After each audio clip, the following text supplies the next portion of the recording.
ঘরকন্যা Anushree next ব্লগে আপনাদের সকলকে স্বাগত জানাই। কেমন আছেন আপনারা জানাবেন। তো বর্ষা শুরু হয়ে গেছে।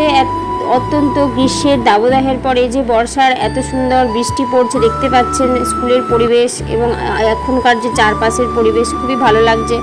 মনসুন এসে গেছে। তো এরই মাঝে আমাদের সকালে স্কুল চলছিল, কিন্তু এখন এরপর দুপুরে স্কুল শুরু হয়ে গেছে, মানে ডে স্কুল শুরু হয়ে গেছে। তো তারই কিছু মুহূর্ত আপনাদের সাথে শেয়ার করে নিলাম।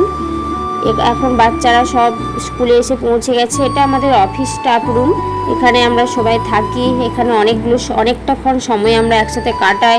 অনেক ডিপ্রেশনের ওষুধ এখান থেকেই আমরা পেয়ে যাই, কারণ চাকরিহীন এই জীবনে আপনি কিছু একটু করছেন, এটাই আপনার জন্য অনেক। যে যেখানে আছেন, যে যেখানে কিছু না কিছু কাজ করছেন, সেটাই তার জন্য অনেক মনে হবে এই দুর্মূল্য বাজারে। যাই হোক, এই জায়গাটা অনেক কিছুই দিয়েছে, অনেক স্মৃতি দিয়েছে, অনেক মুখ ঝুঁকো খেয়েছি, অনেক ভালো জিনিস শিখেছি, অনেক খারাপ জিনিসও শিখলাম।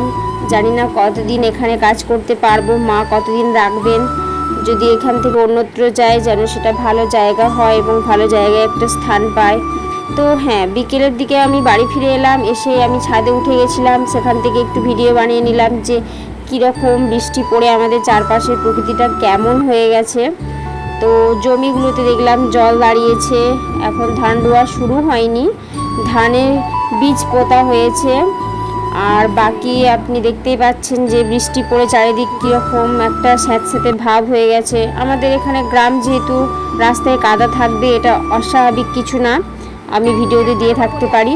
সন্ধেবেলা রাত্রেবেলায় কুকুদের বাড়িতে আমার একটু নিমন্ত্রণ ছিল বিরিয়ানি খাওয়ার জন্য।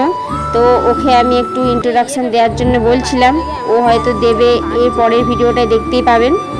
সেটা আমি আপনাদের সাথে শেয়ার করলাম।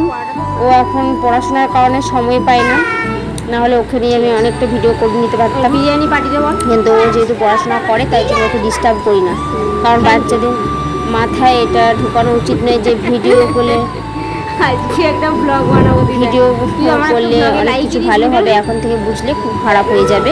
তাই ওর ভবিষ্যৎ না নষ্ট করে আমাদেরকে ওর ভালোর চেষ্টা করতে হবে। তো যাই হোক, এটা আমার একটা মিনি ব্লগ বানালাম। কেমন লাগলো এই বর্ষামুখর দিনে জানাবেন। প্রতিদিন ভিডিও করার টাইম হয় না, আমিও নিজের কাজে ব্যস্ত থাকি। খুব ভালো থাকবেন আপনারা।